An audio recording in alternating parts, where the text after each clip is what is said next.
سلام علیکم، حالتون چطوره؟ گفتم که بیام ولاگ بگیرم ببینم که چطوری هست. میخوام با خودم ببرمتون یه سفر 3-4 روزه به مشهد. بابام اونجا بیکاری داره، بعد حالا ما هم قرار بریم دیگه. گفتم که بیاین نشونتون بدم، قرار خیلی قطعا خوش بگذره. همین دیگه، بریم ببینیم چی قرار بشه. مهمترین بخش سفر پوشیدن این کراکس هاست که خیلی راحتن. بقیه رو هم کلن بارون بود، انقدر شدید که دیگه خودتون ببینید. همون اول مسیر شروع کردم به خوردن. این پیراشکی خیلی خوشمزدن. بعدم که هوا تاریک شد، خودتون ببینید همچنان داره بارون میزنه. اینجا این جاییه به اسم دشت که بعد از جنگل گلستانه و خیلی خوشگل و خنکه. دور تا دورش جنگله. ببین خنکه ها، یخ میزنی قشنگ. بعدش هم که یکم رفتیم حالا سرویس بهداشتی و غذا خوردیم و اینا.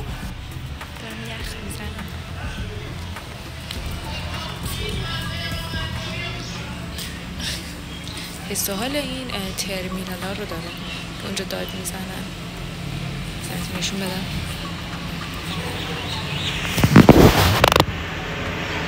بعدش هم تصمیم گرفتیم که گشت نگاه کنیم، فیلم گشت 2 که خیلی باحاله. اینجا هم دیگه من باورتون نمیشه بقیه مسیر رو خوابیدم و صبح بیدار شدم، یعنی 6 غروب خوابیدم و صبح بیدار شدم. اینجا زدیم کنار یه چیزی بخوریم، یه چایی، صبحونه کوچولو چیزی. کلا مامان من خیلی علاقه داره بزنه کنار جاده یه چیزی بخوره، نمیدونم چرا. بچه من دیگه جایی نداشتم، مجبور شدم بذارم تو داشبورد. ببخشید. الان صدای منو میشنوین از توی داشبورد. من اومدم که یکم روتین پوستی من انجام بدم. این صورتم آقا خشک شده. من هر بار یه جایی میرم که هوای خشکی داره یا کلبیریه دیگه، اصلا باید با صورتم، با پوست صورتم خداحافظی کنم، انقدر که خشک میشه. یعنی قشنگ صورتم از شدت خشکی داره پوسته میشه. حالا اومدم دیگه 3 کیلو آبرسان زدم.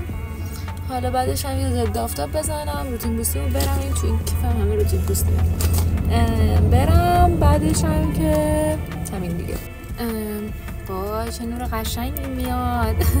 بعد دیگه گفتم روتینم رو رفتم دیگه، گفتم خیلی شبیه ماستم، اصلا نشون نمیدم چی کار میکنم، نور میزنه. گفتم که حالا یه کانسیلرم بزنم، یه کوچولو، یکم روژگونه و روژ و این چیزا. بعد بریم دیگه. آقا من خیلی خوابم میاد، بهتون گفتم دیگه. من ساعت ببخشید بالا رو نگاه میکنم، آینه بالاست. من دیشب خیلی زود خوابیدم، من ساعت 6-7 بود. خب تو ماشین خوابیدم دیگه. تو ماشین بخوابی احساس نمی کنی زیاد، یعنی همش داری هر چقدر زیاد بخوابی بازم احساس نمی کنی، چون که همش داری اینجوری میشی و متوجه نمیشی چقدر خوابیدی، یعنی هر دقیقه بلند میشی. به خاطر همین من بیشتر به جای اینکه بخوابم یا خوابم تکمیل بشه خسته تر شدم. به خاطر همین اصلا تو ماشین نباید بخوابی. بعضی هستن کلا ببین وارد ماشین میشن میشینن میخوابن تا مقصد بیدار شن و اصلا دیگه تو مقصد خسته نیستن. الان من دیگه برسم مقصد کلا دیگه هلاکم، یعنی یه روزم همینجوری میره الکی. بعد میخواستم اونجا حالا موجه آبی و موجه خروشان یه جایی برم. بعد دیگه گفتم آقا ولش کن، اصلا حوصله‌شو ندارم. نمیدونم چرا دستم خورد قطع کردم. چشم گفتم آها. بعد گفتم که حالا ببینم اگه هتل استخر چیزی داره همونجا میرم. با اینا هم گرفتم چون اصلا حوصله ندارم این همه برم اونجا، بعد یعنی 7-8 ساعتم اونجا باشم، کلا یه روزم بره و هیچ کاری نکنم. ترجیح میدم اون 7-8 ساعت توی بازار بگذرونم. حالا بازارم میبرمتون، تفاوت قیمتا رو ببینین با جاهای دیگه. کلا بازارهای مشهد خیلی نسبت به جای دیگه قیمتشون مناسبه، بازم باید بگردی، مغازه به مغازه است. ولی خب نسبت به جای دیگه خیلی سطحش پایین تر، قیمتاش جنسشون هم خوبه. حالا اگه دنبال مارک و این چیزا هستین زیاد اونجا مارک پیدا نمی‌کنین، مگه اینکه اصلا یه بازاره به خصوصی باشه که من نرفتم تا حالا اونجاها، یعنی ندیدم نشنیدم در موردش. وگرنه که مثلا یه چیزی بخواین که در حد 1-2 سال استفاده کنی، یا تو اگه خیلی از اونایی هستین که سالم میپوشین و اینا، خیلی مرتبی خیلی خوب نگه می‌داریم میتونی حتی تا 4-5 سالم بپوشی. حالا میبرمتون اونجا نشونتون میدم جنسا رو چیزایی که میخوام بخرم. حالا میبرمتون. خب بچه‌ها این هتلیه که ما توش هستیم. هتل خوبیه، خوشگله. اینجا ورودیشه، خیلی هم نزدیک به حرمه دیگه. نگاه کن حرم اینجاست. این هتله، اینجا هم حرم. خب حالا بریم ببینیم تو حرم هم بهتون نشون میدم. چون این هتل هم برای بانک ملته، ببینید زیرش خود شعبه بانک ملت هم هست. اینجا هم لابی هتله، به نظرم خیلی خوشگل بود، ولی هتل 5 ستاره بود، ولی به نظرم میتونست خیلی قشنگتر باشه. به اندازه هتل 5 ستاره زیبایی نداشت. خوشگل بود. ببین این سمتش هم کلا مجتمع تجاری داشت که هنوز مغازه‌اش پر نبود.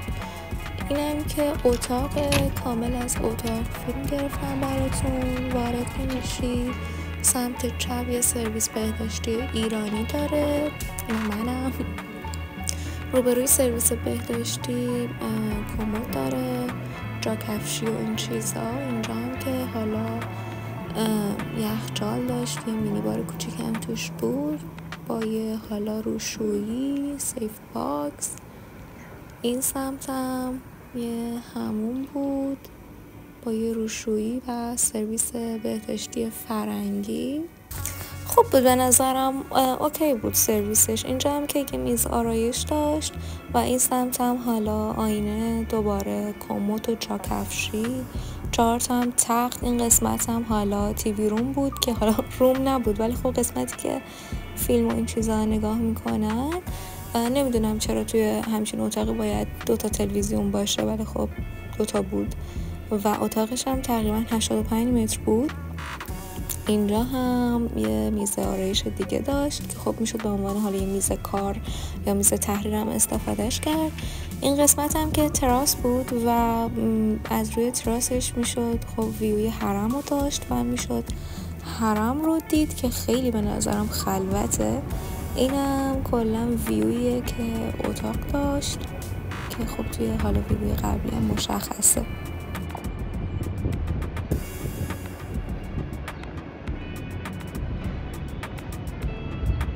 انقدر گرسنه‌ام بود که سریع آماده شدم برم ناهار. اصلا به قیافش نگاه نکنی، خیلی بدمزه. من خواهرم داریم میریم حرم با این اوضاع. ببینیم که چه خبره. خبر خاصی که نیست، حرمه دیگه. میریم دوباره بهتون نشون میدم. اینجا ورودی صحن قدسه که اصلا نمیدونم چرا فیلم گرفتم براتون، ولی خب اینجا صحن قدسه. اینجا هم راستش اسم صحنش رو نمیدونم چی بود، جمهوری بود یا نمیدونم صحنه چی بود. اینجا هم کفشمون رو تحویل دادیم که بریم حالا داخل و ظریف رو ببینیم. اینجا هم که حالا ورودیه به سمت ظریفه که من چیزی نمیدونم که حالا خودتون ببینید.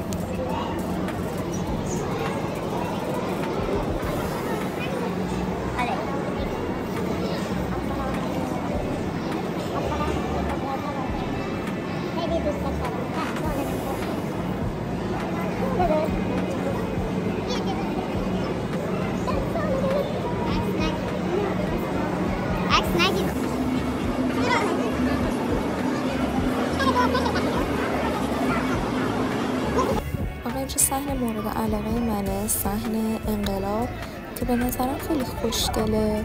از این سمت گنبد مشخصه، اون سمت هم که فکر کنم بهش میگن سقاخونه، نمیدونم بازم اسماعیل طلایی، نمیدونم یه همین چیزا. اینجا هم که از اون چیزا میزنن اسمش میفته. من رسیدم هتل، سریع اسنپ گرفتیم رفتیم بازار بزرگ فردوسی. اینجا هم که حالا یکم فیلم گرفتم براتون از بازار، نتونستم کامل بگیرم چون همین که آدم خیلی میافتادن، همین که سخته بود. اینجا هم که این شلوار رو پرف کردم برای کارآموزی، به نظرم اوکی بود، فقط یکم کوتاه، امیدوارم گیر ندن. اینجا هم که حالا یه چند تا مانتو و پالتو این چیزا پرف کردم، ببینم کدومشون اوکیه. بعدش هم برگشتم هتل و خوابیدم. اینجا هم صبحه که من عاشق صبحونم، یعنی وعده مورد علاقم صبحونه است. از این سلف سرویسش براتون ویدیو گرفتم که حالا شاید بخواین ببینین یا بیاین این هتل براتون گرفتم که ببینین. خوب بود در کل. صبحونش خوشمزه است، ولی من راستش آشپزشون برای ناهار و شامو دوست ندارم اصلا. صبحونش ولی خب اوکی بود، راضی بودم. این هم چیزاییه که من برداشتم، همشونو خوردم. انقدر که من صبحونه دوست دارم، ببین همشونو تست کردم و خوردم. واقعا صبحونهشون اوکی بود. اینجا هم که من دوباره بلند شدم تا شب کارامو انجام دادم و بعد دوباره رفتم بازار. بعد حالا ادامه خریدام که نکردم و انجام دادم. بازار فردوسی اینجوریه که یه طبقه کلن شال و روسری، یه طبقه کلن مانتو، یه طبقه کلن کفش و از این نظر خیلی خوبه و توی یه طبقه میتونین کاراتون رو انجام بدین. دوباره برگشتم هتل و چون تایم شام تموم شده بود مجبور شدم برم کافی شاپ هتل و حالا با خواهرم شام سفارش دادیم. کافی شاپش طبقه دوم بود با این ویو. شام خواستم حالا یکم سبک‌تر بخوریم، سیب زمینی و پیتزا. الان آخه سیب زمینی و پیتزا سبکه. سیب زمینی و پیتزا خوردیم. بعد یکم رفتم تو هتل گشت زدم و دیدم که میز بیلیارد داره ولی هنوز افتتاح نشده، وگرنه بازی میکردم. اوکی بود به نظرم، یعنی آپشنایی که داشت خوب بود. بعد آماده شدم برم استخر و از بقیهش نتونستم ویدیو بگیرم براتون، ممنوع بود. و نمیدونم چرا توی هر طبقه باید 6 تا آسانسور داشته باشه. اینجا هم که راهرویه که حالا میرسی به حرم که به نظرم خیلی خوشگله. حرم من نمیدونم چرا انقدر خلوت بود، یعنی این نه همه سال که من اومدم انقدر ندیدم که خلوت باشه. یعنی شما ببینید صحن جامع رضوی، صحن پیامبر اکرم هم بهش میگن، انقدر خلوته که اصلا یعنی هیچ کس نیست، یعنی 2 نفر اون بر 2 نفر این بر، خیلی خلوت بود دیگه، خودتون دارین میبینید. ولی خب من خلوت دوست دارم، از شلوغی خوشم نمیاد واقعا. این کبوترم اینجا نشسته بود، برام سوال بود چجوری از روی فرش که تمیزه میتونه این دونه ها رو پیدا کنه بخوره. خیلی برام جالب بود. بعد گردنش هم سبز بود، حالا توی فیلم نمیفته، خیلی جالبه. رام رواق امام خمینیه که من انقدر خوابم میومد اینجا ساعت 2-3 شبه رفتم خوابیدم تو همین صحن. بعدم که حالا تموم شد سفرمون، از بقیهش نتونستم فیلم بگیرم متاسفانه. همین بود دیگه، یا بازار بودم یا حرم بودم یا هتل بودم. چمدونمون رو بستیم و تصفیه کردیم و حالا رفتیم خونه. وسط را بایستادیم، ناهار خوردیم و رسیدیم خونه. مرسی که تا اینجا ولاگ رو نگاه کردین. امیدوارم که خوشتون اومده باشه. اولین ولاگم بود دیگه. اگه یه کم و کاستی چیزی داشت خوشحال میشم که بهم بگین. مرسی که دیدین. خدافظ.